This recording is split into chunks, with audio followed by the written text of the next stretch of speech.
membahas mengenai chi-square test. Ya, ini banyak digunakan di dalam biologi, kemudian di berbagai bidang gitu ya. Biasanya untuk menguji bagaimana distribusi dari kalau di biologi itu biasanya untuk menguji genetikanya, ini distribusi dari persilangan dari dua buah atau tua gitu ya. Kalau kita bicara secara umum berarti kita ingin mengetahui distribusi dari suatu kalau kita punya proporsi yang lebih dari 2 populasi itu kita pakainya chi-square test ya. Kemudian kita melihat asosiasinya. Jadi kita masih membahas mengenai asosiasi dan uji untuk proporsi di mana proporsinya lebih dari 3 kelompok, dan untuk uji asosiasi di mana datanya adalah kategorik. Ya, sebagai review kemarin kita sudah correlation, we are talking about correlation, we are talking about regression, dan Anda paham correlation is we are talking about linear relationship between two variables. Jadi kita melihat hubungan yang linear antara dua buah variabel. Itu kita sebut dengan correlation. Nah, tipe datanya adalah numerik. Kemudian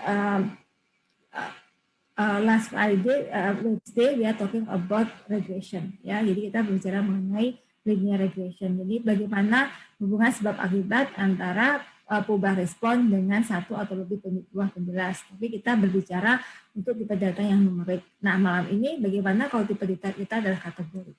Ya, jadi kita akan membahas mengenai chi-square test. Nah, kapan digunakan chi-square test ini adalah untuk menguji kesamaan proporsi untuk lebih dari 2 grup. Kemarin kan kita sudah lihat ya, kalau uji proporsi dari 2 grup, kalau N-nya besar kita pakai uji set. Tapi bagaimana kalau grupnya itu lebih dari 2? Nah, itu bisa menggunakan chi-square. Nah, penggunaan yang kedua itu adalah untuk menguji asosiasi. Jadi, if the data is categorical, we are not talking about correlation, we are not talking about regression, but we are talking about association. Jadi kalau kita sudah berbicara berubah kategori dan tipe datanya nominal, maka yang kita bicarakan adalah association ya, atau asosiasi. Jadi beda terminologi dengan korelasi dan regresi. Paham ya? Nah, kita mulai dari uji proporsi lebih dari 2 grup. Ini mohon bagi teman-teman yang di biologi mohon dikoreksi karena ini saya hanya mengambil contoh. Ya, misalkan kita dapat persilangan bunga warna kuning dan warna merah. Di situ warna kuning kita sebutkan yang tetua 1 ya, G1 itu tetuanya, kemudian merah itu G2 dengan G, kemudian kita silangkan. Kalau kita silangkan kita akan dapat G1 dengan G2 yang berwarna orange gitu ya. Nah, kemudian kita dapat disilangkan berbagai macam bentuk, kemudian diamati yang muncul itu fenotipnya seperti apa yang munculnya. Nah, diidentifikasi ternyata kita ada 320 bunga gitu ya. Yang berwarna orange itu munculnya ada 182 tanaman, dia bermuncul warna orange. Kemudian yang berwarna kuning ada 61 dan yang berwarna merah itu ada 77. Ya. Nah, kita ingin melihat kalau pemanfaatannya di biologi adalah kita ingin melihat apakah ini dominannya sama atau tidak, gitu ya. Kita nyebutnya incomplete dominance. Yang kita menguji incomplete dominance. Artinya kalau secara teori Mendel gitu ya, benar atau enggak gitu ya, G1 kali G1 maka peluangnya adalah 1/4. Kalau persilangan antara G1 dan G2 berarti peluangnya lebih besar, setengah gitu ya. Kemudian G2 dengan G2 peluangnya adalah 1/4. Nah, sekarang kita uji berdasarkan data yang kita punya, apakah benar bahwa proporsinya itu sama dengan 1/4 untuk yang berwarna kuning, kemudian yang berwarna orange itu adalah setengah, dan yang berwarna merah itu adalah 1/4 peluangnya. Nah, ini kita akan menguji nih proporsinya. Ini proporsinya bisa sama, bisa berbeda. Jadi kadang-kadang kita berbicara we are talking with the same probability. Kalau kita punya 3 kelompok berarti probability-nya adalah 1/3 gitu ya, sepertiganya. Tapi kalau karena ini peluangnya berbeda-beda, ya kita akan menguji sesuai dengan peluang yang kita lakukan. Jadi ini customized, tergantung dari permasalahan yang kita gunakan. Nah, H1-nya itu adalah minimal satu kondisi itu tidak terpenuhi. Jadi kalau satu kondisi tidak terpenuhi, maka H0 menjadi tidak benar. Apakah proporsi P1-nya itu lebih tidak sama dengan 1/4 dan seterusnya. Jadi H1-nya itu minimal ini tidak terpenuhi, salah satu tidak terpenuhi saja, maka H0-nya menjadi tidak benar, gitu ya. Kita akan tolak H0. Nah, pertanyaannya adalah bagaimana cara kita melakukan pengujian hipotesisnya. Kita ingat bahwa kita punya 4 step dalam pengujian hipotesis. Kita punya hipotesis, punya statistik uji, kemudian yang ketiga kita punya daerah penolakan. Ya. Nah, ini statistik ujinya disebut dengan chi-square calculation, atau saya singkatnya dengan chi-square hitung, gitu ya. Ini adalah penjumlahan dari OI itu adalah pengamatan pada kelompok ke I, gitu ya. Kemudian E itu adalah nilai harapan pada kelompok ke I, ya. Kemudian K ini adalah banyaknya grup. Kalau di sini kita punya grup, ya. Kemudian bagaimana cara kita menghitung EI atau nilai harapan ini? Ini adalah proporsinya, peluangnya dikalikan dengan N. Jadi ini masing-masing peluangnya kita kalikan dengan N. Kita akan di sini akan dapat E1, kita akan dapat E2, kemudian di sini kita akan dapat E3. Ya. Nah, ini nanti kalau kita katakan tolak H0 jika chi-square hitungnya, ya, chi-square hitung ini lebih besar dari chi-square tabel. Ya, ini chi-square tabel ini adalah significant level alpha, ya, kita punya significant level sama dengan pengujian hipotesis. Nah, K-1 is degree of freedom. Ini adalah derajat bebasnya. Berapa banyak derajat bebasnya adalah the number of group, ya, -1. Jadi banyaknya jumlah grup dikurangi 1. Ya, itu adalah disebut dengan derajat bebasnya. Nah, dari mana ini lihatnya? Nanti Anda lihat tabel chi-square. Nanti saya tunjukkan tabelnya, atau Anda bisa melakukan pengolahan dengan menggunakan Excel. Ya. Dan ini sebagai contoh adalah kalau saya punya ini adalah proporsinya kita seperempat, maka nilai harapan ini karena total pengamatan kita di sini adalah 320, ya, maka EI ini adalah 1/4 dikalikan 320. Yang di sini berarti setengah dikalikan 320. Kemudian ini adalah 1/4 kalikan 320. Dapat angka 80, 160 dengan 80. Pengamatan asli kita, tadi kita dapat datanya, berapa yang penampakan di lapangan, kita dapat yang berwarna kuning tadi ada 61, yang berwarna orange itu ada 182, ini yang berwarna red atau berwarna merah ada 77. Nah, kita bandingkan. Perbandingan ini seberapa jauh sih antara nilai harapan dengan dengan pengamatan yang sebenarnya, ya. Sehingga kita akan bisa menghitung EI. Kita masukkan di sini, ya. Ini adalah formula di sini. Ini adalah formulanya sini chi-square hitung, ya. Itu adalah sama dengan 61 dikurangi 80 dikuadratkan dibagi 80 ditambah dengan 182 dikurangi 160 kuadrat dibagi 160 ditambah dengan 77 dikurangi 80 kuadrat dibagi 80. Ya. Ini sama dengan, ini artinya ini adalah 0,45125 ditambah 3,025 ditambah 0,1125, hasilnya adalah 7,65. Ya, jadi ini adalah total penjumlahan dari bentuk chi-square-nya masing-masing. Nah, kemudian ini adalah chi-square hitung kita. Ini adalah chi-square hitung, ya. Nah, sekarang bagaimana dengan kita pengambilan keputusan? Pengambilan keputusan berarti kita lihat chi-square tabel, ya. Kalau kita gunakan signifikan levelnya 5%, maka degree of freedom-nya adalah 2. Dari mana 2? Kita K-1, yaitu 3-1 sama dengan 2. 3 itu apa? Banyaknya grup, ya, the number of group. Ya, kita punya 3. Nah, bagaimana cara baca tabelnya? Anda lihat, ini adalah tabel chi-square distribution tabel. Yang diketahui di tabel adalah ini adalah nilai chi-square-nya, kemudian luasan peluangnya. Jadi yang di dalam ini, ya, yang di dalam ini adalah peluangnya. Ini adalah nilai chi-square yang kita inginkan adalah alfanya, ya, di sebelah kanannya. Kemudian ini adalah degree of freedom-nya, ya, derajat bebasnya. Sehingga kalau saya mencari chi-square, 0,05 derajat bebas 2, bagaimana cara membacanya? Saya chi square, this one, 0.05 and degree of freedom. So this the value. Jadi 5,991. Nah, itu cara baca tabelnya. Cara yang lain, misalkan kita contoh kasus chi square 0,025 derajat bebasnya adalah 8. Apa yang kita lakukan? 0,05 ini, kemudian kita lihat derajat bebasnya adalah 8. Nah, ini. Ya, kita akan dapat nilainya adalah 17,535. Cara baca tabelnya. Ada pertanyaan dari cara baca tabel? Ya, jadi cara baca tabelnya mirip dengan tabel T gitu ya. Diketahui nilai ininya nilai ininya, kemudian kita punya derajat bebas. Nah, tapi kalau di Excel perintahnya apa? Kalau di Excel fungsinya chi square inverse. Jadi kalau di Excel fungsinya adalah chi square inverse.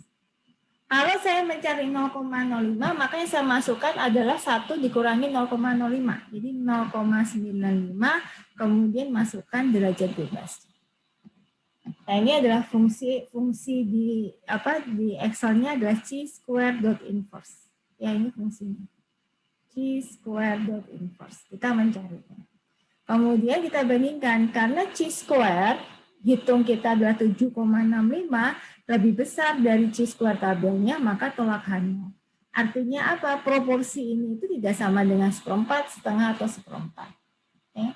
Kita lihat nilai dugaan untuk yang berwarna kuning berapa?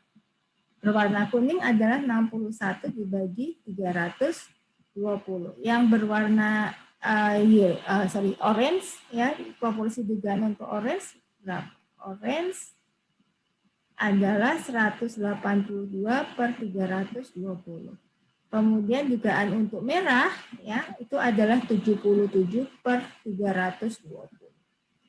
Nah, berapa hasilnya? Bisa minta tolong dihitungkan nggak? 61 dibagi 320. Hasilnya berapa ya? Boleh minta hitungkan? Jadi 0,19. 0,19. Ya. 0,19.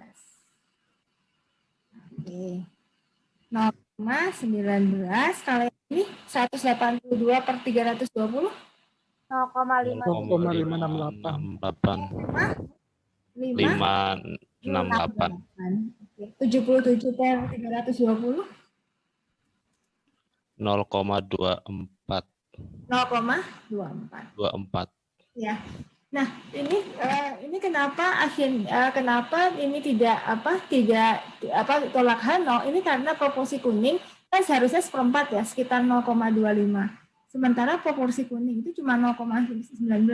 Jadi sekitar 0,2 lah kalau kita, sekitar 20%-nya. Padahal harusnya munculnya sekitar 25%. Yang kuning itu karena dia cuma munculnya 20%, kemudian yang orange yang diharapkan tadinya cuma 50%, itu hampir mendekati 60%. Nah, karena proporsi antara kuning, orange, dan merah ini adalah berbeda dengan proporsi ketuanya, maka ini kita sebut dengan intoleran dominan. Jadi orange ini yang paling dominan, yang paling muncul dibandingkan dengan kuning dan yang warna merah. Ini adalah aplikasi dari chi square. Sampai sini ada pertanyaan? Ibu, saya mau tanya. Ya, boleh, mari. Untuk yang fungsi di Excel itu nanti hasilnya ke chi square hitung atau ke chi square tabel ya, Bu? Chi square tabel. Oh, berarti chi square hitungnya dihitung manual ya, Bu ya? Ya, benar. Kalau di Excel sayangnya belum ada function tentang chi square. Ini masih manual kalau di Excel. Ini saya tunjukkan hasil perhitungan di Excel-nya. Iya, Bu. Jadi kalau di Excel ini saya temukan saya buat dulu ya datanya. Kalau ini kan kita punya nih di Excel, misalkan G1 tadi, kemudian G1, G2 kurang besar ya, saya besarkan. Kemudian kita punya G2 kan? Kita punya G2. Iya, Bu. Terus kita punya PI. PI ini masing-masing adalah hipotesis kita adalah seperti ini, ya. Seperti ini. Nah, kemudian kita lihat nih nilai harapannya seperti apa. Nilai harapannya adalah ini total, sebelum kita nilai harapan, misalkan kita hitung total pengamatan dulu ya. Total pengamatan kita tadi yang kuning itu ada sebanyak berapa yang kuning tadi? Yang kuning tadi 61 ya. Ini akan muncul sebanyak 61, kemudian yang orange ini muncul sebanyak 182 ya, 182, kemudian ini 77. Sehingga kalau kita jumlahkan ketiga ini adalah 320. Kemudian kita hitung nilai harapannya. Nilai harapan itu apa? Masing-masing peluang ini kita kalikan dengan totalnya. Ya, kita kalikan dengan totalnya, kita kunci dengan tanda dolar supaya dia tidak bergerak gitu ya. Ya. Kemudian kita hitung formula chi-square-nya. Nah, bagaimana formulanya? Ini ya. 8 ini dikurangkan dengan ini ya, dikuadratkan dibagi dengan ini. Masing-masing kita akan dapat, kemudian kita totalkan. Nah, kita dapat ini dimaksud dengan chi-square hitung. Kita dapat chi-square hitung. Kemudian kita nyari chi-square tabel, ya, square tabel. Ini adalah kita mencari chi-square SQ titik inverse, ya, inverse-nya. Probability-nya berapa? Kalau kita cari yang 0,05 berarti 1 dikurangi 0,05 berarti 0,95 dengan degree of freedom-nya adalah 2.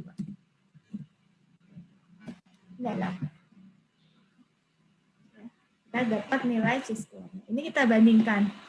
Kalau jika nilai chi-square hitung lebih besar dari chi-square tabel, maka tolak 0. Bisa diikutin sampai di sini? Ada pertanyaan? Iya, Bu. Bu, berarti yang 1/4 itu hipotesisnya kita ya, Bu ya?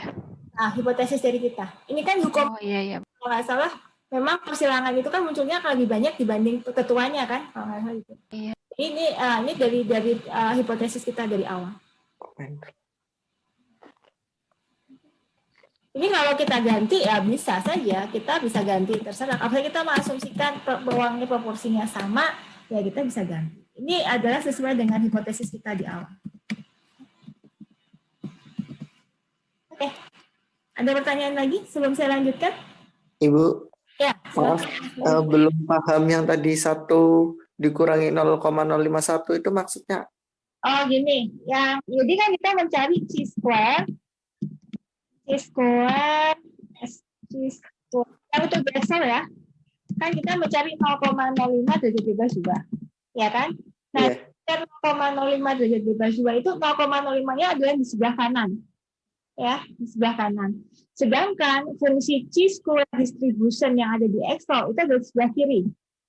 Cari nilai peluangnya. Sehingga kalau kita mencari chi-square 0,05,2, cara saya masukin di chi-square inverse ini, ya, inverse ini adalah 1 dikurangi 0,05, jadi 0,95.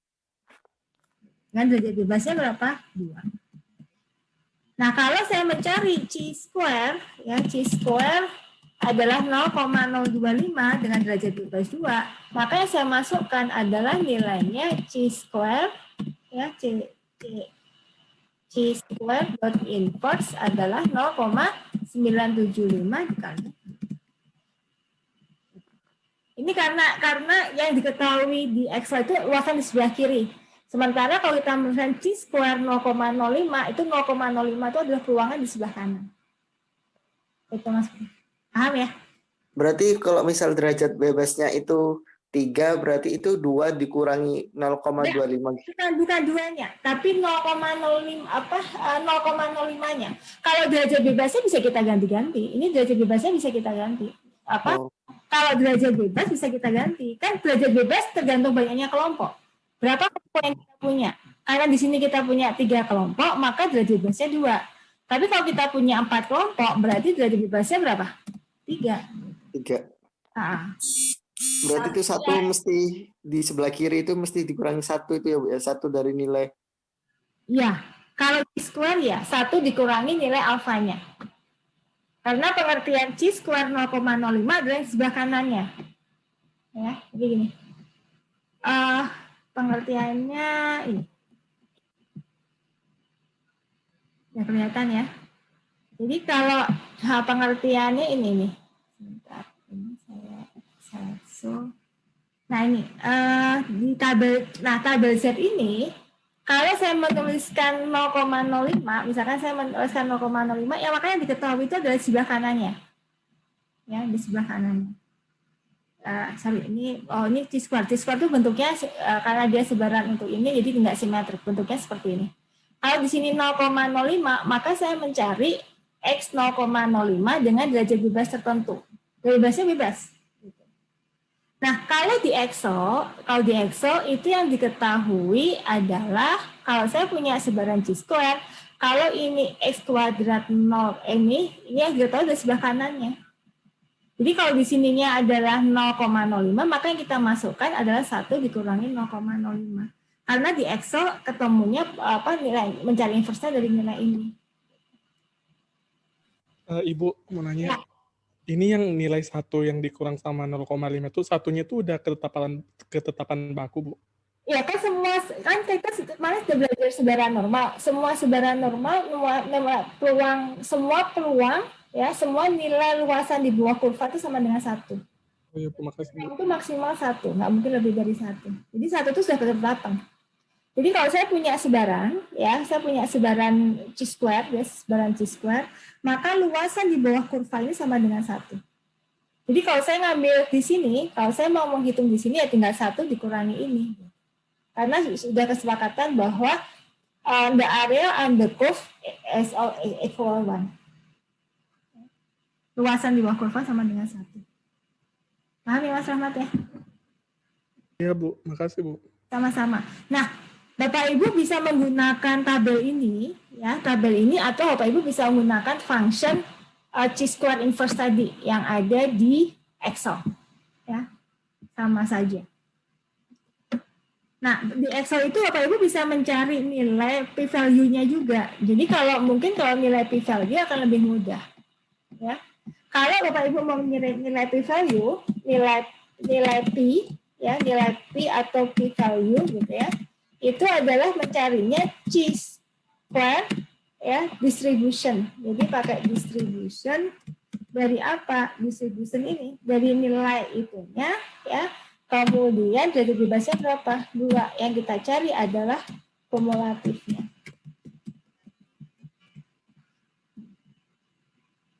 Oh ini. Oh iya, 1 dikurangi itu. Kalau ini berarti 1 minus ini. Nah, ini. Jadi kalau mau mencari nilai p-value-nya adalah 1 dikurangi chi-square distribution F2 kurang dari itu. Nah, kalau kita mau pakai nilai nilai p-nya berarti kita bandingkan terhadap apa? Alfa. Alfa kita berapa? 0,05. Nah, karena p-value ya, karena nilai p itu adalah lebih kecil dari alfa, signifikan level 5%, maka tolak Hanov.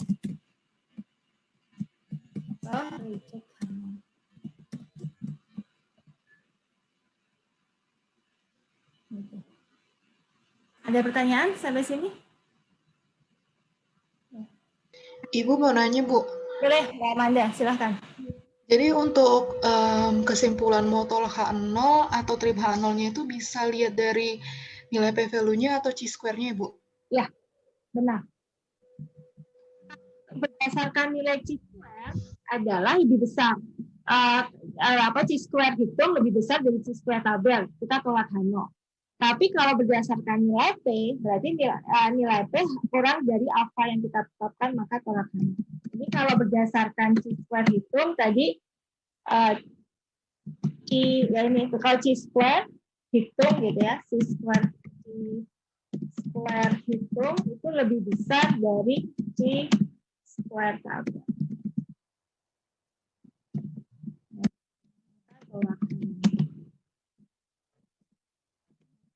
Jadi bisa dua-duanya. Mana yang dianggap paling mudah digunakan? Ya sama dengan kemarin kita punya output output di Excel itu kan kalau uji P, uji Z itu kan kita selalu pakai nilai P kalau pengambilan keputusan. Ya. Paham sampai sini? Izin tanya boleh Bu? Ya, silakan. Kalau yang nilai ini kan di chi-square ada 0,05 itu probability-nya ya Bu. Apakah itu sama dengan alfa yang 0,05 atau beda lagi? Ya, itu karena kita pakai alfanya 0,05. Oke, berarti sama aja ya, probability itu alfanya ya? Iya. Oke. Probability itu alfanya. Yang 0,05. Kita menetapkan levelnya 5%. Kan kalau pengujian hipotesis, kita punya hipotesis, kemudian yang kedua kita punya significant level. Oh ya, tadi saya kelewat significant level. Ya, kita tetapkan dulu significant level kita mau 5%, 1% atau 10%. Terus kita we calculate the statistik ujinya, the tes statistiknya, kemudian kita pengambilan keputusan. Ya. Itu kan tahapan-tahapan dalam pengujian hipotesis. Oke, good. Ada pertanyaan sampai sini? Udah diikutin ya? Oke, kalau nggak ada, kita akan lanjutkan kuliah kita. Nah, sekarang kita akan membahas mengenai association. Ya, akan membahas mengenai asosiasi. Uji asosiasi atau association test. Apa itu uji asosiasi? Kita bisa bicara asosiasi kalau kita punya we would like to know the association between two categorical variable. Jadi kata kuncinya adalah dua buah variabel yang kategorik. Ya, kategorik. Nah, misalkan kita ingin tahu apakah ada asosiasi antara spesies dengan habitat tempat tinggalnya, gitu ya. Jadi misalkan kalau kita sampling di beberapa tempat, kita pakai kuadran sampling, gitu ya. Kemudian kita identifikasi di daerah itu tuh ada beberapa spesies yang ada di situ, gitu. Nah, kita hubungkan tuh dari sampling yang kita lakukan, apakah spesies tertentu ada atau tidak. Misalkan kita melihat hubungan antara spesies yang ada. Nah, itu berarti kita melihatnya menggunakan asosiasi. Kemudian bisa juga kita ingin melihat apakah ada hubungan antara jenis obat tertentu dengan kandungan dalam darah. Artinya bagaimana tingkat keefektifan obat tersebut. Nah, pada saat kita mengukur keefektifan obat tersebut itu kita lihat setelah periode waktu tertentu itu masih ada sudah bersih belum darahnya gitu. Nah, itu karena kita melihatnya jenis obat gitu ya kan kategorical, terus dilihat bersih atau tidak, clean or not gitu ya. Jadi itu katanya adalah kategorical, maka we are talking about association. Kemudian kita juga melihat apakah ada asosiasi nggak antara jenis pemupukan dengan pertumbuhan tanaman gitu ya.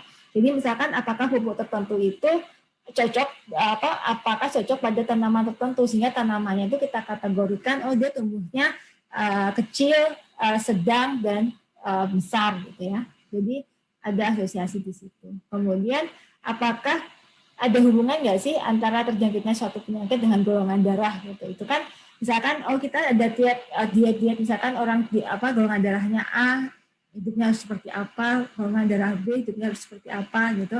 Berarti kan kita mempertanyakan apakah ada asosiasi nggak antara terjangkitnya suatu penyakit dengan golongan darah. Nah, itu kalau kita berbicara tentang kategorical data, we are talking about association. Nah, ini misalkan ada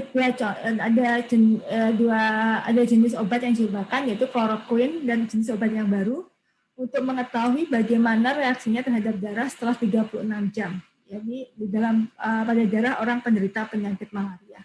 Jadi kalau harapannya kalau obat ini diberikan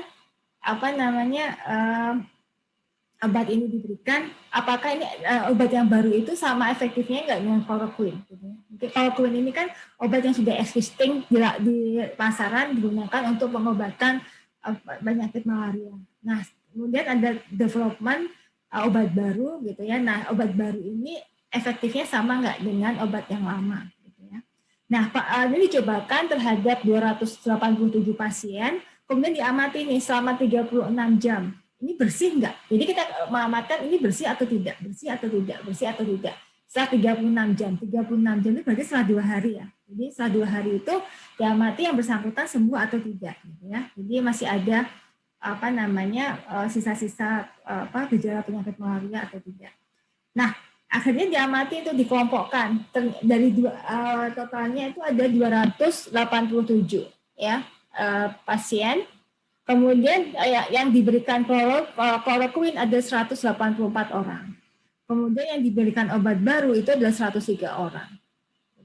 Nah, dari 184 orang ini yang bersih itu adalah 129 orang. Sementara 55 yang lainnya itu dia belum sembuh ya setelah 36 jam. Masih ada sisa-sisa dalam darahnya. Nah, kemudian di obat yang baru, new drug, itu ada 80 orang itu oke, ya, darahnya itu oke, ya, sudah sembuh. Sementara 23 orang itu belum. Nah, kemudian orang berpikir, ini obat baru ini sama efektifnya nggak ya dengan chloroquine? Atau dengan kata lain kita mengatakan, apakah is there association between drugs, ya, type of drugs dengan efektivitas membersihkan dalam darah terhadap kasus malaria ini. Paham ya? Nah, karena ini kita punyanya adalah 2 buah variabel categorical ya, sehingga kita akan berbicara association. Nah, what is association? Jadi misalkan gini, kalau saya punya data ini kemudian saya buat kolom presented ya, row presented.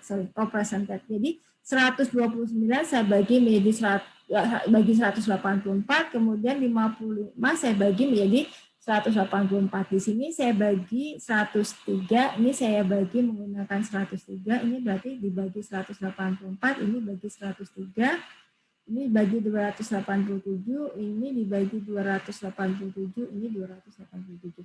Jadi saya dapat row percentage ya. Yes, ma'am. So, apa yang kita lihat ternyata kalau pasien yang diberi chloroquine itu 70%-nya itu oke, ya, dia sudah sembuh. Hanya sekitar kemudian hampir 30%-nya dia nggak sembuh. Tapi kalau obat baru ternyata sepertinya persentasenya lebih tinggi karena dia 77%, hampir 78% sendiri dia sembuh. Sementara sekitar 22% pasiennya tidak sembuh gitu ya setelah 2 hari pengamatan diberikan obat tersebut. Nah, berarti kita berpikiran bahwa jangan-jangan ya we have a hypothesis that new drug is better than chloroquine. Kita menguji apakah benar obat yang baru itu lebih bagus dari chloroquine. Nah, bagaimana cara kita melihat ini ya?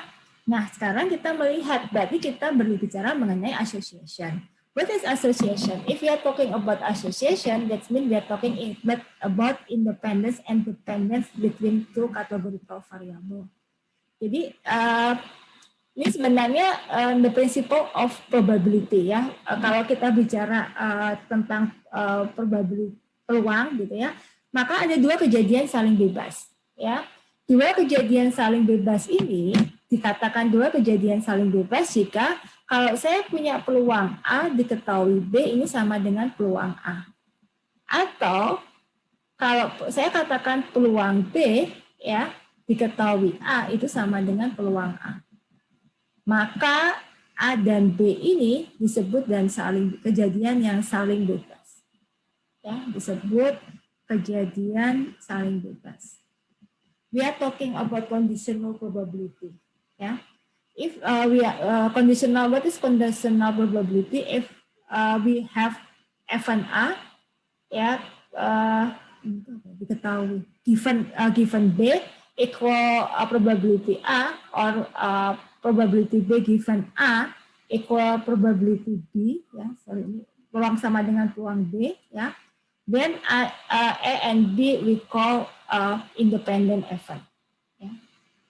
Sebenarnya kejadian saling bebas. Nah, ini yang kita kita terapkan di prinsip kita. Jadi kalau dikatakan dependence, the variable are dependent or associated if conditional distribution are not identical. Jadi conditional probability dari 2 kategori itu tidak sama, maka dikatakan ada asosiasinya. Maksudnya apa? Jadi ini misalkan, ini dikatakan independen kalau misalkan proporsinya di kloroquine, ya persentase yang sembuh dengan persentase orang yang sembuh diberikan kloroquine dengan persentase yang sembuh diberikan new drug itu adalah sama. Ya. Sama persis seperti ini, maka ini dikatakan saling independen. Ya, saling bebas. Artinya di kloroquine ini tidak terpengaruh oleh dari new drug. Nah, tapi kalau saya punya seperti ini, ya, bahwa ini ternyata kloroquine ini persentasenya sedikit lebih tinggi, ya, yang tidak sembuh dibandingkan yang new drug, atau yang diberi kloroquine ini lebih rendah, ya, tingkat kesembuhannya dibanding dengan yang diberi new drug. Nah, ini kan sebenarnya dia relatif tidak sama nih, ya. Nah, itu katakan dengan associated. Nah, seberapa signifikan asosiasi ini? Maka kita perlukan pengujian hipotesis. Karena bisa jadi secara gambar dia tampak berbeda, tapi secara statistikal kita akan mengatakan bahwa sebenarnya pengaruhnya adalah sama. Kenapa? Ingat bahwa data yang kita punya adalah data sampel. Sehingga kita membutuhkan pengujian hipotesis. Nah, ini pertanyaannya adalah seberapa signifikan secara statistik asosiasi antara antara tipe draft tadi dengan tingkat kesembuhannya. Jadi dikatakan seberapa signifikan secara statistik. Secara angka berbeda, tapi secara statistik itu berbeda nggak? Signifikan nggak secara statistik? Nah, itu yang kita ingin lihat. Dapat ya maksudnya ya? Oke. Nah, itu kita juga menggunakan chi-square, uji chi-square, tapi kita cara menghitungnya berbeda. Kalau yang awal tadi kita menggunakan uji chi-square untuk menguji kesamaan proporsi, gitu ya. Nah, di sini kita menggunakan uji chi-square untuk asosiasi, untuk menguji asosiasi antara dua buah variabel kategori. Nah, ini misalkan masih ingat ya, kalau kita berbicara mengenai association, maka kita bisa menggunakan chi-square, ya. Jika dua buahnya adalah kategorik, ya, kategorik, dan ini bersifat adalah nominal, ya. The measurement skill-nya adalah nominal. Apa namanya? Skala pengukurannya bersifat nominal. Ya, maka kita gunakan adalah chi-square. Kalau dua-duanya numerik, kita bicara correlation, tapi kalau dua variabelnya kategori, kita bicara asosiasi. Nah, prinsip ini harus Anda pahami, ya. Prinsip ini harus dipahami. Karena biasanya kalau orang biasa mengatakan korelasi sebenarnya, tapi yang dimaksud dengan korelasi itu sebenarnya we are talking about association, ya. Karena mungkin datanya sifatnya adalah kategori.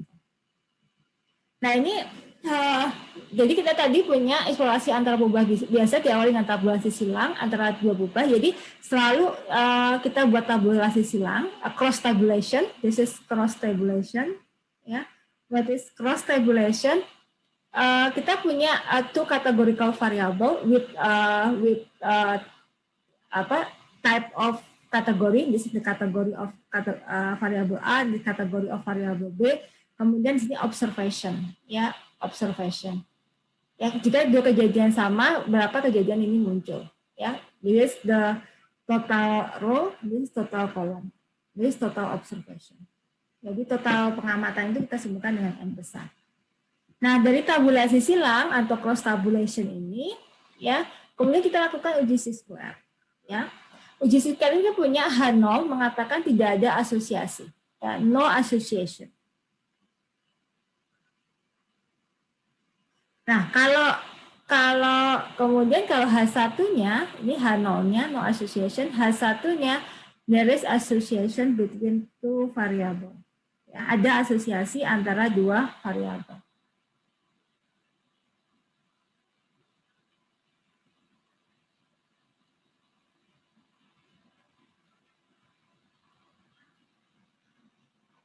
Ini dua categorical variable. Ya.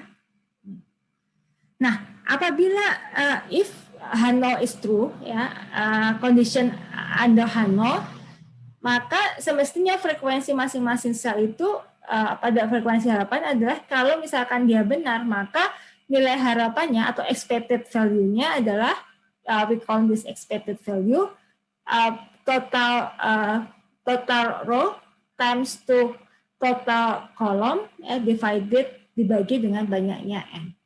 Kalau mereka relatif mirip, kita bandingkan nanti kalau pengamatan dengan nilai harapannya itu kecil perbedaannya, maka dikatakan tidak signifikan. Tapi kalau besar perbedaannya, maka kita katakan ada asosiasi antara dua buah categorical variable tadi. Ya.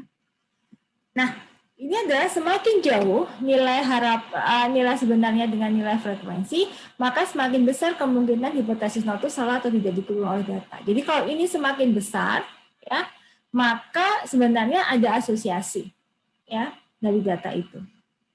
Nah, ini makanya chi-square hitungnya akan menjadi seperti ini. Kita hitung pengamatan, kemudian kita hitung nilai harapannya. Kemudian seperti biasa, jika nilai sigma kurang dari alfa, maka tolak H0, berarti ada asosiasi, atau chi-square hitung ini lebih besar dari chi-square tabel. Ya, ini chi-square tabel alfa dengan apa? Derajat bebasnya, dB-nya adalah banyaknya row minus 1 times the number of column times 1.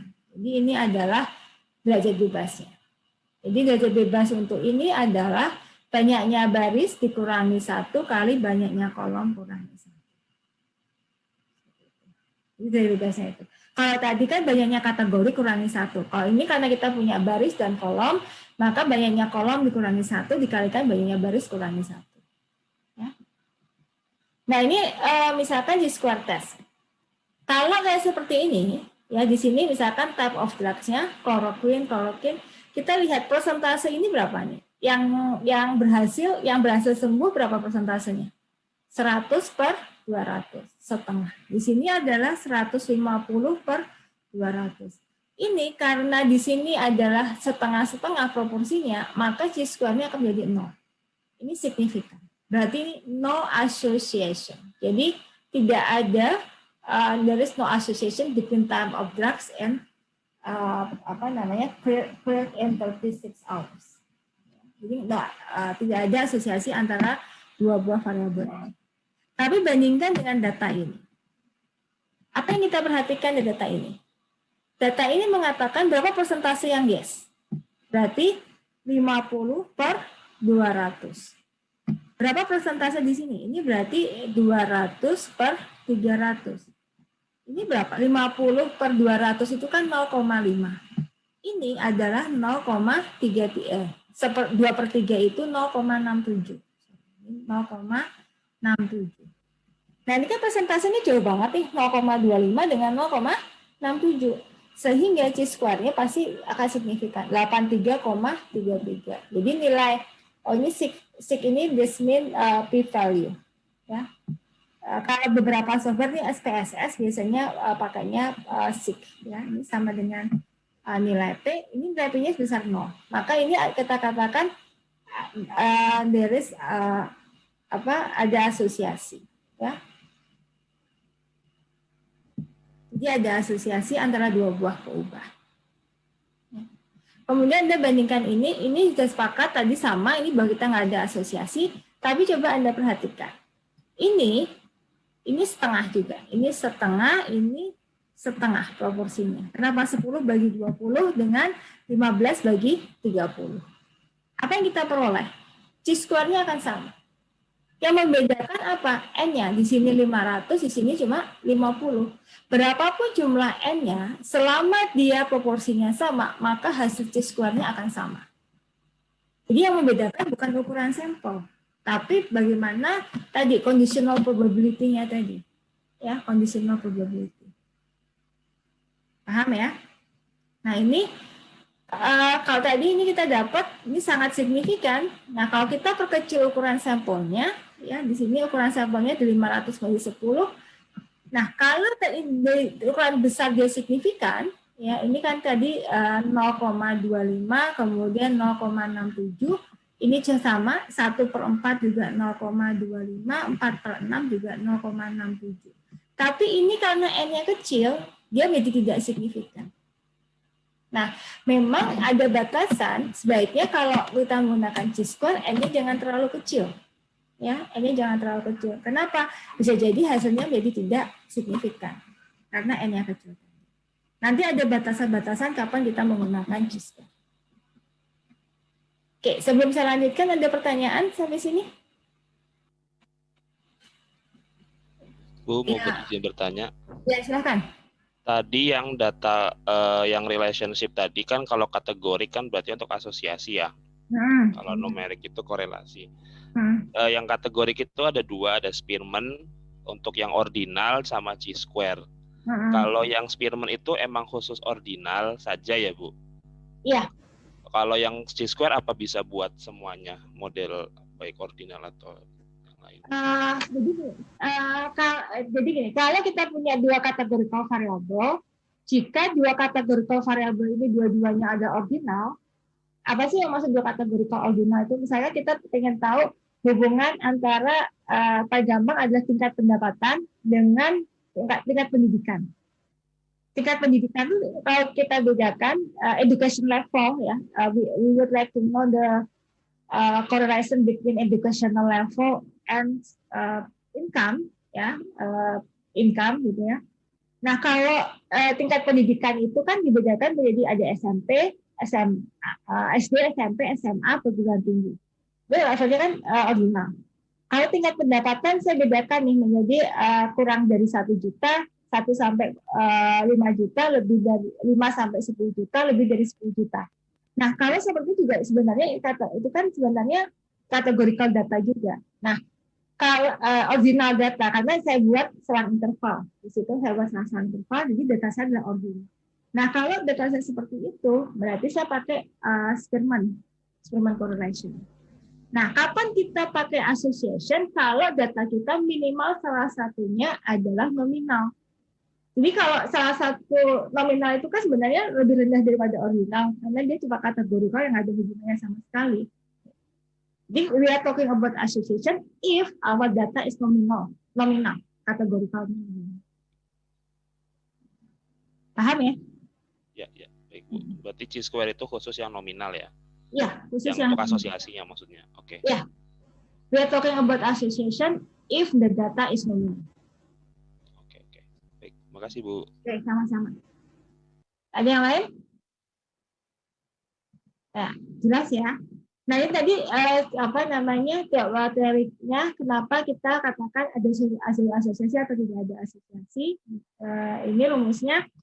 Nah, ini adalah makna dari kenapa dia chi-square-nya bisa signifikan ya, karena proporsinya di sini berbeda antara 0,25 dengan 0,67 gitu ya. Kemudian walaupun ini proporsinya ini bukan setengah-setengah, ini berarti berapa? 10/20 itu setengah, setengah-setengah.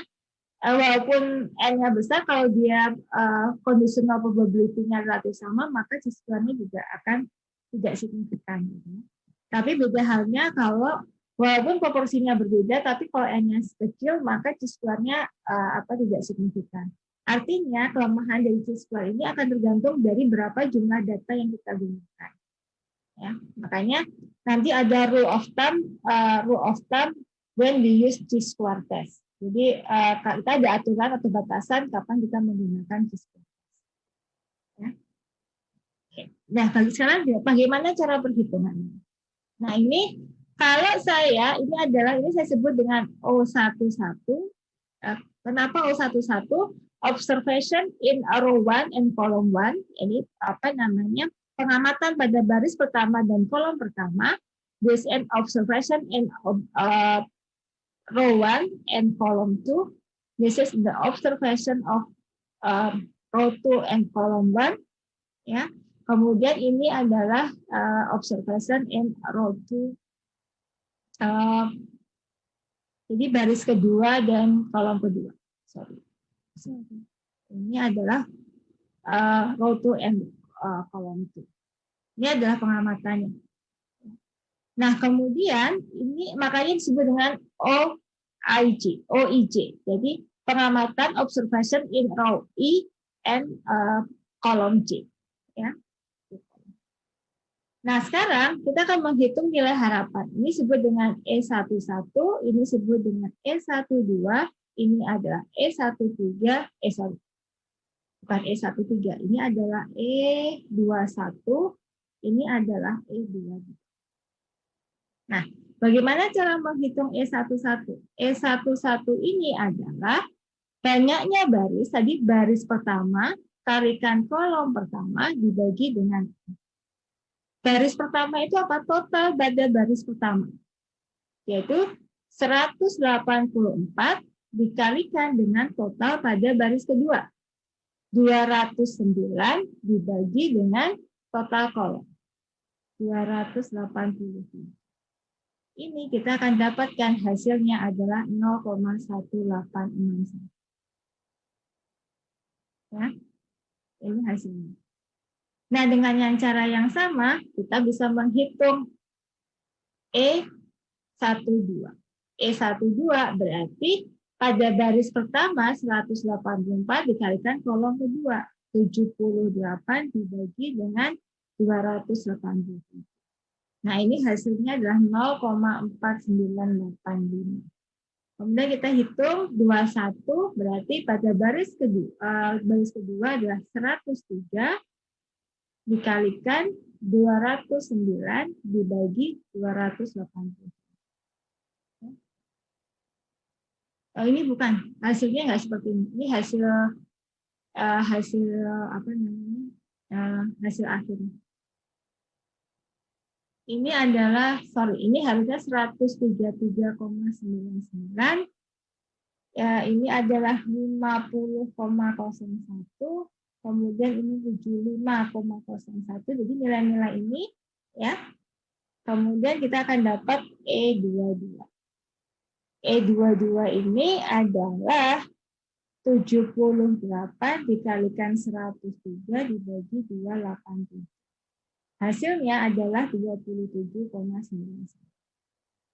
Ya. Nanti setelah kita ketemu ini kita masukkan ke persamaan ini. Ya. Jadi ini persamaannya adalah 129 dikurangi 133,9 kuadrat dibagi dengan 133,99 ditambah seterusnya, berarti sampai dengan 23 dikurangi 27,99 kuadrat dibagi dengan 27,99. Nah, ini kalau kita jumlahkan kita dapat 1,99076. Ya. Saya nggak akan meminta Anda untuk menghitung manual, karena kalau manual pasti akan capek. Silakan manfaatkan Excel untuk menghitung. Ya. Nah, kemudian kita dapat chi-square hitung sama seperti tadi, kita bandingkan terhadap chi-square tabel. Nah, berapa chi-square tabelnya? Kalau kita ambil alfa 5%, berarti 0,05. Nah, berapa ini derajat bebasnya? Banyaknya baris berapa? 2 kan? 2 kurangi 1 dikalikan 2 kurangi 1. Jadi kita sama dengan mencari chi-square 0,05, derajat bebasnya adalah. Kenapa 1? Karena banyaknya baris 2 dikurangi 1 dikalikan dengan kolom kurangi 1. Jadi kita dapat chi-square. Nah, kita lihat di tabel nih, chi-square 0,05 ya, 0,05 derajat bebasnya 0,05, derajat bebasnya 1 berapa? 3,841. 3,841. Ini adalah nilai chi-square 0,05. Kalau nggak mau capek, hafalin aja. Ini sama semuanya. Ya. Dan ini nilai yang paling sering kita pakai. Nah, karena nilai chi-square kita lebih kecil dari chi-square tabelnya, ya, ini chi-square tabel, maka kita carakan belum cukup bukti untuk tolak Hanol. Artinya apa? Bahwa sebenarnya tingkat keefektifan obat baru itu sama efektifnya dengan kloroquine. Secara logika kalau kita mau develop obat baru, harusnya obat baru itu sama efektifnya atau lebih tinggi efektivitasnya dibandingkan dengan yang sudah existing di pasaran.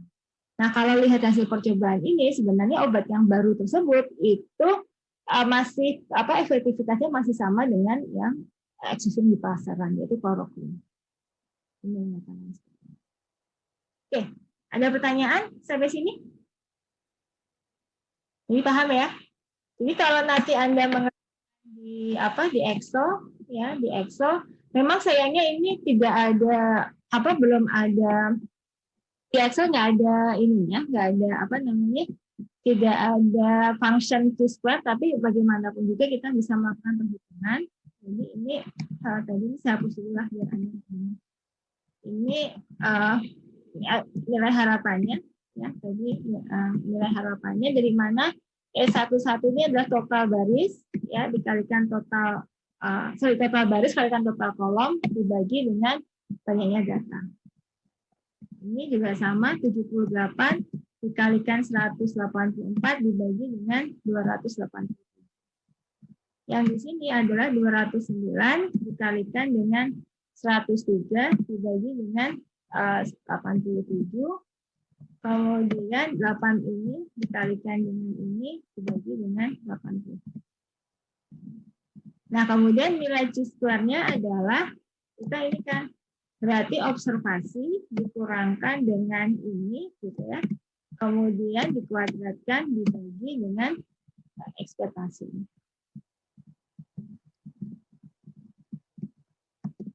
Kenapa sama saya juga? Karena saya jumlahkan. Saya dapat nilai C-square.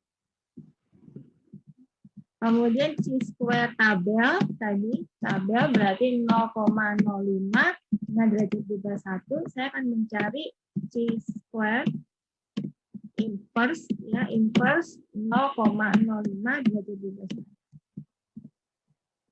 1. 0,95.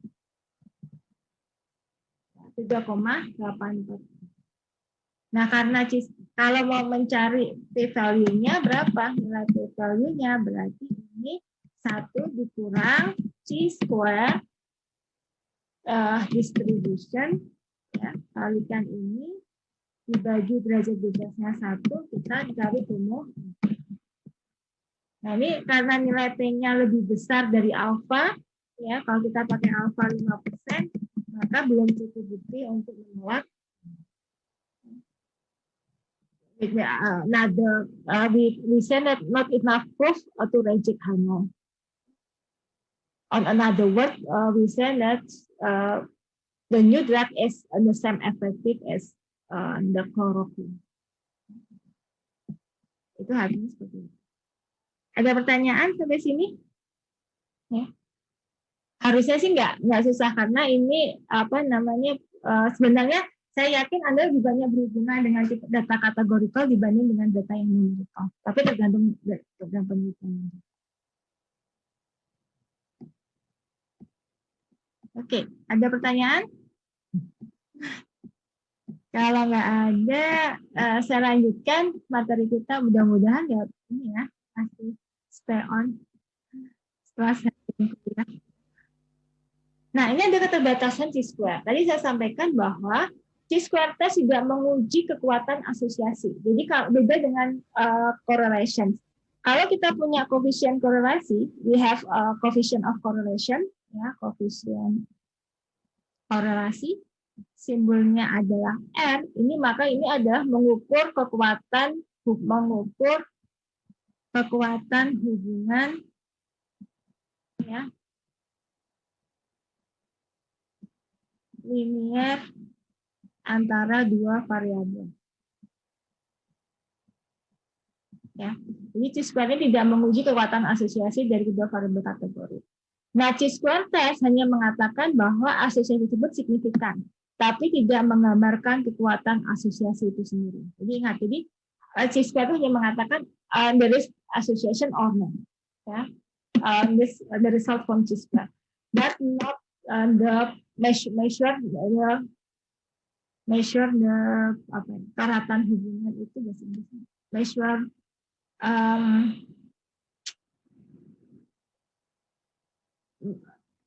ya, mengukur karatan hubungan antara dua variabel itu. Ya. Nah, ini valid kalau lebih dari 20% sel mempunyai expected value-nya minimal 5. Jadi lihat nanti hitung expected value-nya, kalau ini harus lebih besar dari 5. Ya, untuk semua sel. Kalau dia kurang dari 5, itu maksimum hanya 20% dari jumlah sel.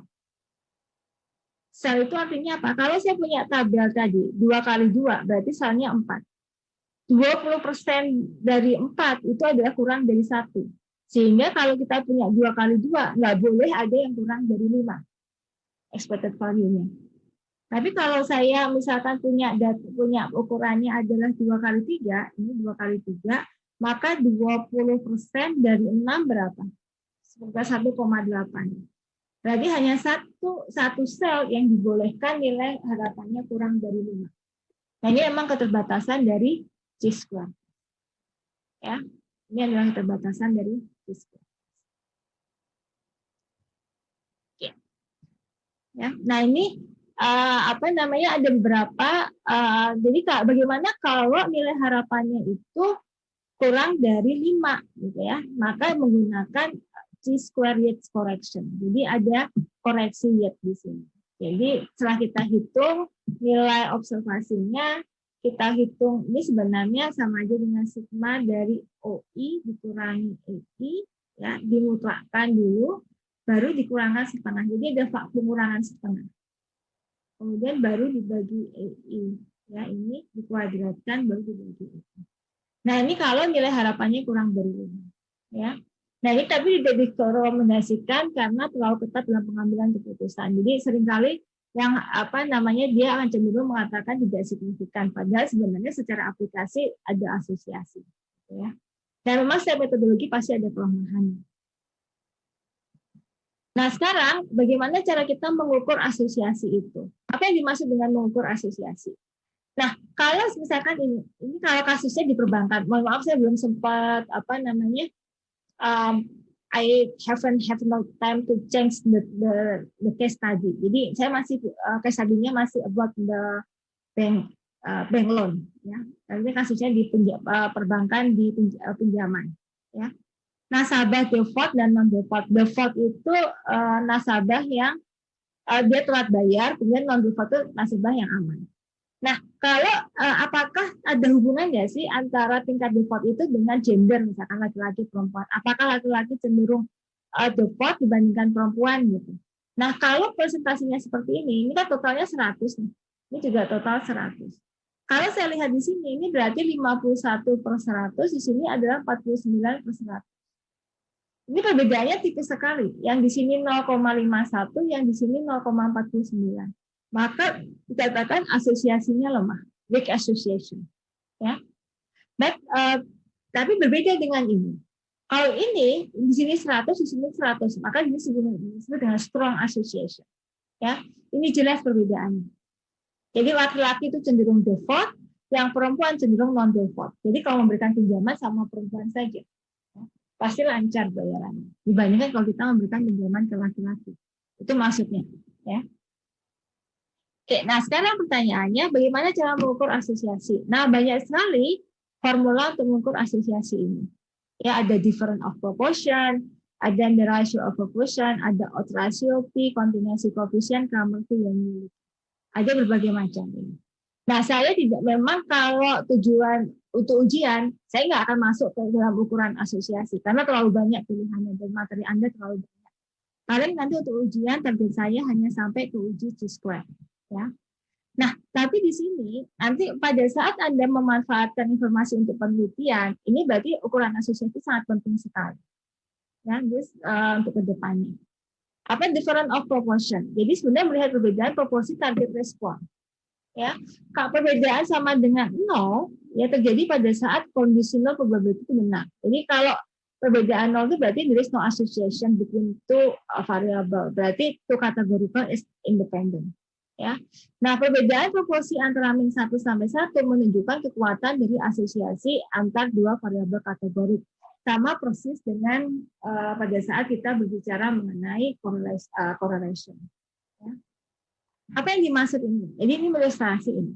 Ya, misalkan ini untuk yang nasabah baru, ini ada nasabah baru, ini untuk nasabah yang sudah lama. Ya, nasabah yang sudah lama. Nasabah, customer, this new customers, ya, ini new customers, ya. Kemudian ini adalah top customer. Nah, kita ingin melihat berapa persen, ya, berapa persen, how percentage of the default from the new customer. Kita tahu di sini bahwa persentase yang macet untuk laki-laki itu 6%. Persentase macet yang perempuan adalah 3%. Berarti di sini adalah 6% dengan 3%, selisihnya adalah 3%. Sedangkan untuk kategori top, wow, karena dia mungkin pelanggan lama, sehingga tingkat macetnya rendah. Ya, tingkat macetnya rendah. Sehingga di sini perbedaan proporsi kredit yang macet antara laki-laki dan perempuan sebesar 0%. Nah, kita mengatakan bahwa customer new itu 3% lebih tinggi terjadi pada nasabah laki-laki dibandingkan dengan nasabah perempuan. Ini sebenarnya sebagai indikasi bahwa kalau kita memberikan kredit, hati-hati loh, kita lihat dulu gendernya. Itu artinya seperti itu. Ya, untuk yang new customer. Jadi kita melihat perbedaan proporsi. Cuma dilihat dari perbedaan proporsi biasa saja. Nah, kemudian ada disebut dengan relative risk, ya, the ratio of proportion atau relative risk. Nah, the ratio of proportion merupakan rasio dari dua proporsi. Nah, kalau dalam bidang kesehatan kita nyebutnya relative risk, ya, relative risk. The value of relative risk is greater than 0. Ya. Ketika P1 proporsi P1 sama dengan P2, if P1 equal to 2, maka relative rasionya equal 1. Jadi kalau sama itu relative rasionya equal 1. Tapi kalau nilai relative rasionya ada jauh dari 1, merepresentasikan asosiasinya semakin kuat. Jadi makanya relative risk ini adalah harus lebih besar dari 1. Ya. Nah ini seperti ini, misalkan kalau 1 gitu ya, ini saling independen berarti asosiasinya lemah. Tapi kalau dia lebih besar dari 1, maka dikatakan asosiasinya kuat. Ya. Ini disebut dengan stronger association. Contohnya apa? Misalkan relative risk for default, kategori default between male and female, ya, male and female, with rate adalah 6% dibagi dengan 3%. Berapa rasionya? Relative risk-nya adalah 2. Artinya apa? Proporsi kredit macet between for default for men customer, ya, 2 times, ya, 2 times compared to women. Jadi tingkat kredit macet untuk nasabah laki-laki itu 2 kali lipat dibandingkan dengan proporsi macet untuk nasabah perempuan. Logikanya, kalau saya pemberi kredit atau saya pemberi dana, maka saya akan memberikan kreditnya pada laki-laki atau perempuan.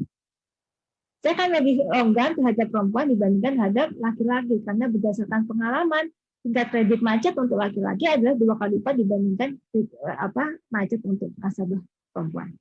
Nah ini interpretasi dari relative risk. Mungkin nanti kalau Anda baca beberapa jurnal, teman-teman akan ketemu, Bapak Ibu akan ketemu tentang relative risk.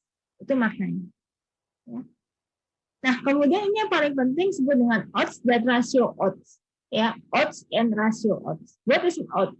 For example, if we have two times 2 table, ini adalah tabel 2x2, cross tabulation 2 times 2, odds didefinisikan sebagai rasio dari 2 conditional probability pada baris tertentu. For example, I have 2 categorical A and B. Saya punya kategori A dan B. So this means odds A is meaning that P1, ya, divided by 1 minus P1. Odds B, jadi odds B itu adalah P2 dibagi dengan 1 min P2. Nah, rasio odds, ya, rasio odds between kategori A ini adalah P1 dibagi dengan 1 min P, ya, kalau seperti ini berarti dibagi dengan P2 dikalikan 1 min P ini sama dengan P1 kali 1 min P kali 1 adalah 1 min P2 dikalikan dengan P2. Ini disebut dengan rasio odds. Ya. Nah, apa interpretasinya? Ini. Misalkan kita tertarik pada kredit yang macet, default, ya, we interesting in this category. Ya. Nah, dugaan odds yang macet pada nasabah laki-laki, berapa persen nasabah laki-laki, odds yang macet pada nasabah laki-laki, itu berarti 6% dibagi dengan 94%. Dapat 0,064. Artinya apa? Saya bisa 0,064 ini saya bisa balik adalah 1 dibanding 16. Artinya untuk setiap 1 nasabah laki-laki yang macet, ada 16 nasabah laki-laki yang tidak macet. Jadi artinya gini, kalau saya punya 17 orang, maka satu macet, 16 orang lain adalah tidak. Pada nasabah laki-laki. Ya. Kalau pada nasabah perempuan itu adalah 3% dibagi 97%. Ya. Artinya apa? Kalau ada 33 orang, ya 33 orang nasabah perempuan, maka satu macet, 32 lainnya tidak macet. Dengan kata lain, berarti peluang yang nasabah yang macet di laki-laki itu jauh lebih besar dibandingkan dengan yang perempuan. Nah, rasio odds antara laki-laki dan perempuan itu adalah rasio odds yang kita rasiokan dua buah odds ini dapat 2,063. Artinya, odds laki-laki untuk macet sebesar 2 kali dari odds perempuan yang macet. Ya, odds rasio. Jadi ini sebenarnya kalau kita melihat seperti ini, berarti di laki-laki peluang macetnya akan jadi lebih besar. Jadi ini adalah sekedar, tapi rasio odds dan odds ini banyak dipakai juga untuk di bidang kesehatan ataupun di bidang untuk kategori call data. Karena ini juga satu ukuran yang penting. Nah ini odds ini kalau mendekati 1 dia semakin lemah, tapi kalau jauh dari 1 dia semakin kuat. Ya, dia akan semakin kuat. Nah, ini adalah nilai P. P itu adalah ukuran asosiasi yang dikoreksi terhadap jumlah sampel. Tadi, karena kita punya sampel bisa N sama dengan 500, N sama dengan 50, N sama dengan 10. Kalau chi-square itu tadi tidak terpengaruh terhadap berapa ukuran N. Makanya kita koreksi terhadap P, di mana P ini adalah chi-square dibagi dengan N. Ya, kita koreksi asosiasinya. Maka semakin besar P-nya, maka asosiasinya akan semakin besar. Nah, ini ada ilustrasi. Misalkan ini adalah chi-square-nya ini sampelnya sama, ya. Kemudian ini nilai chi-square-nya, ini besar, ini kecil, kemudian ini nilainya besar ya 12,5 tapi bukan 16. P-nya, P kuadratnya ini. Nah, yang membedakan ini. Ini ukuran asosiasinya chi-square-nya beda sekali.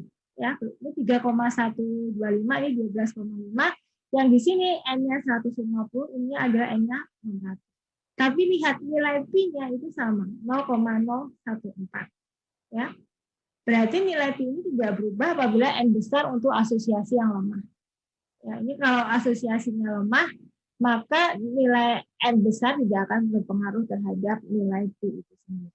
Jadi emang emang ada kelemahan dari asosiasi P. Ya. Ini contohnya tadi chi-square-nya dapat 0,3, kemudian dia signifikan, tapi secara p-value dia signifikan, ada asosiasi antara ini, tapi ukuran asosiasinya itu lemah karena kita cuma punya asosiasinya adalah 0,05. Kenapa lemah? Karena kita punya kategori. Ya, kita punya kategori bagaimana mengkategorikan. Ini ada rule of thumb-nya. Kalau tadi P itu berarti semakin mendekati 0 dia akan semakin lemah. Ya. Asosiasinya lemah. Jadi makanya chi-square itu harus diimbangi dengan yang lain. Kemudian ini kontingensi koefisien ya cuma berbeda masalah pengukuran saja. Di sini dia memanfaatkan chi-square yang P yang sudah terkoreksi terhadap jumlah N gitu ya. Nah ini sama juga kasusnya bahwa nilai C ini juga lemah terhadap ukuran N yang besar dan situ asosiasinya juga lemah. Ya, jadi memang kalau asosiasinya lemah maka C-nya itu walaupun ukurannya besar tidak akan terpengaruh oleh. Ini cuma cara mengukurnya saja. Ini Kramer V ini juga salah satu ukuran mungkin nanti Bapak Ibu atau teman-teman ring the bell ya mungkin suatu saat akan berkenalan dengan Kramer V. Nah, Kramer V itu adalah P kuadrat dibagi T gitu ya. Biasanya digunakan untuk tabel 2x2 itu sama dengan nilai P-nya. Ya, tapi ini untuk ukuran tabel yang lebih dari 2x2 gitu ya. Maka kalau ukuran tabelnya lebih dari 2x2 sebaiknya menggunakan Kramer V untuk ukurannya. Jadi kalau mendekati 0 itu berarti weak association, kalau mendekati 1 berarti strong association. Nah, ini contohnya, dia sekali lagi apapun ukurannya semuanya adalah dia adalah weak association. Ya, punya asosiasi yang lemah. Walaupun pengujian hipotesisnya signifikan. Kenapa? Semakin besar N, maka kecenderungan pengujian hipotesis itu akan lebih signifikan. Itu memang kelemahan dari pengujian hipotesis. Nah, ini atau Yule itu berarti digunakan untuk ini sama untuk melihat bagaimana keratan hubungan. Jadi kalau 0 sampai 0,24 kita sebut no association. Kalau 25 sampai 0,49 kita sebut dengan weak association. 0,5 sampai 0,74 adalah moderate association. 0,75 sampai 1 kita sebut dengan strong association. Jadi ini adalah rule of thumb bagaimana interpretasi menggunakan Yule. Ya. Nah, ini contohnya saja kita ABCD, kemudian kita hitung ini cara perhitungannya, ya. Dan dapat 0,79, maka termasuk dengan moderate association atau almost strong. Jadi terlihat tadi di kelompok yang mana. Nah, itu adalah pasangan. Jadi kalau Anda menghitung C-square itu hanya mengatakan signifikan atau tidak, tapi keratan hubungannya Anda bisa menggunakan kombinasi ini. Ya. Nah, barangkali itu yang bisa saya sampaikan terkait dengan materi hari ini. Ada diskusi atau ada pertanyaan sebelum saya akhiri? Ibu mau tanya. Ya, silakan Mas Uli. Tadi yang sebelum pengujian yang sebelum P, Bu. Sebelum P. Baik. Bukan pengujian, ini kita ukur asosiasi ya, sebelum P. Yang sebelum P, Mas, ya. Itu kalau di perempuan itu kan 0,031 itu atau ditulis 1,32 ya, Bu. Di laki-laki kok bisa 0,04 itu bisa dituliskan 1/16 bukan 1/64. Bukan, karena enggak. Gini. Rasio odd di laki-laki itu kan 0,064 kan? Tapi rasio di perempuan itu adalah 0,031. Ya. Nah, ini kemarin saya hitungnya kalau 1 dibagi 0,064 ya. Ini kayaknya oke. 1 dibagi 0,064 berapa? Jadi kalau saya punya 0,064, ini kan susah nih menginterpretasikannya, ya kan? Makanya saya bandingkan dengan 1 dibagi 0,064 adalah 15 atau sekitar 16. Jadi artinya tadi yang saya bandingkan 1 dibanding 16 orang tadi. Gitu. Nah kalau yang perempuan tadi berapa sih? 0,032 ya. Nah 1 dibagi 0,032 berapa? 30. Jadi bukan 64 kalinya, bukan. Jadi dari 0,064 ini saya ingin mengatakan bagaimana saya mengatakan lebih mudah gitu. Oh ya udah, saya 1 dibagi 0,064. Artinya dari 16 orang yang saya temuin, misalkan dari 17 orang, berarti kalau ada satu orang macet, maka ada 16 orang tidak macet. Oh, berarti itu hanya penyederhanaan dari nilai odds-nya ya, Bu? Ya, benar. Penyederhanaan dari nilai odds-nya. Supaya lebih mudah kita interpretasikan saja. Terima kasih Bu Tami. Ya, sama-sama. Nah, ini logikanya gini. Kenapa perempuan adalah lebih longgar 32? Karena kalau satu macet, 32 orangnya nggak macet. Berarti risiko macet lebih besar di mana? Di laki-laki atau di perempuan? Laki-laki. Laki. Itu artinya. Ini juga kita bisa hitung kok rasio odd-nya di data kita ini ya. Kalau ini kan kita bisa hitung nih tingkat persentasenya. Nanti kita hitung rasio odd-nya seperti apa. Ini data kita kan, tadi data kita ini. Kemudian kita punya 129, kita hitung proporsinya lah tadi. Proporsi kita tadi adalah 129 dibagi dengan 184. Kemudian 155 dibagi 184. Yang di new draftnya 80 dibagi dengan 103. Kemudian ini 23 dibagi dengan 103. Ini kan kita dapat peluangnya kan? Belum share screen, Bu. Belum share screen. Ya, kenapa nggak bilang dari tadi? Baru sadar, Bu. Iya. Oke. Ini ya. Misalkan ini, kita bisa hitung kok ini. Jadi, tadi ini. Kenapa ini tadi saya 1 dibagi 0,064. Ketemunya kan 15,5625. Itu makanya saya gunakan 1/16. Kalau yang 32 tadi adalah 1 dibagi 0,032. Berarti 31,25. Dari data ini sih sebenarnya. Nah, sekarang kalau data kita ini yang clear, yang tadi, yang apakah mampu menyembuhkan penyakit atau tidak? Ya. Nah, ini kita lihat, misalnya kita tertarik ke yang menyembuhkan, kita tertarik di variabel penyembuhan ini. Berarti saya katakan odds A, ya odds A, ya odds expected odds A, ya. Kemudian ini adalah odds B-nya, berarti berapa di sini? Odds A-nya kan berarti ini kita bagi dengan ini. Ya. Kemudian ini kita bagi dengan ini. Artinya apa? Untuk obatnya apa sih? Obatnya adalah kronik, ya. Untuk obat kronik itu bahwa peluang untuk sembuhnya itu 2 kali lipat dibandingkan untuk tidak sembuh, kan gitu. Ya. Kemudian kalau yang drug ini artinya apakah 3, sekian, berarti sebenarnya rasio untuk peluang untuk sembuh itu lebih tinggi dibandingkan dengan yang tidak sembuh, kan gitu. Kita dapat odds A. Nah, rasio odds itu tadi kalau kita bandingkan yang ini berarti kita antara ini dibagi dengan ini.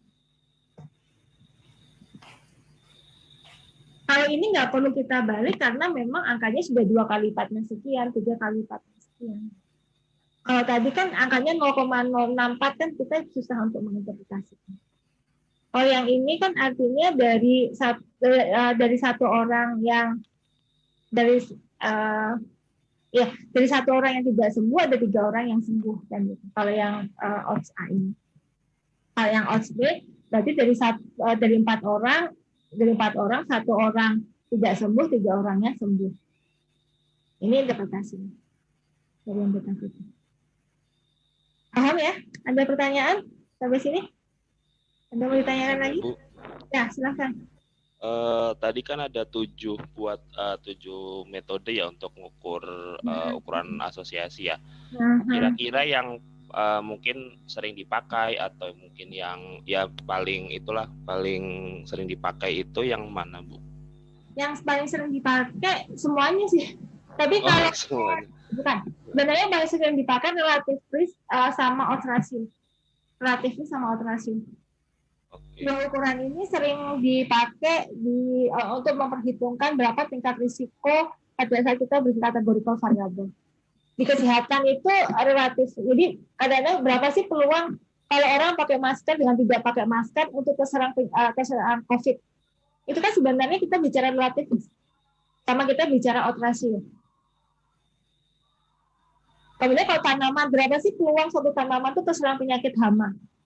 Tanaman tertentu pada umur tertentu, kalau dia dinaungin dan tidak dinaungin, berapa peluang dia untuk terserang penyakit hama? Sebenarnya kita bicara relatif risk itu. Relativis dan kita berbicara tentang odds ratio.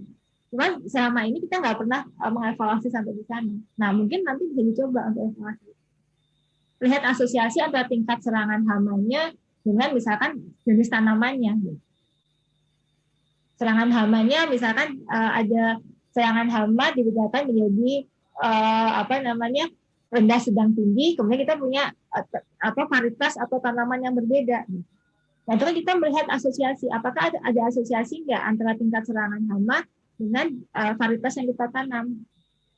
Nah, berapa peluang di suatu tanaman tertentu akan terkena serangan hama dibandingkan dengan serangan hama di tanaman yang lain? Nah, itu kan kita bicara relativis dan relasi. Itu aplikasinya kalau dalam beliau ini. Kalau untuk binatang, misalkan berapa sih peluang suatu virus itu masuk ke menyerang suatu hewan tertentu gitu ya. Kemudian kalau dibandingkan bagaimana kalau dia ada di hewan yang lainnya gitu. Jadi sebenarnya relatif risk odds sama odds ratio itu banyak sering kita pakai dalam kehidupan kita sendiri. Sama satu lagi yang paling itu biasanya Cramer fee. Cramer fee itu adalah dia bisa digunakan kalau kategorikalnya nggak 2x2. Misalkan kategorikalnya adalah 2x4 atau 4x2 gitu. Misalkan kita tadi serangan hama kan kita punya 3, varietasnya kita punya 4 gitu. Nah itu kita gunakannya Cramer fee. Jadi 3 itu lah, relativis, odd left odds, and odd left field sama Cramer fee.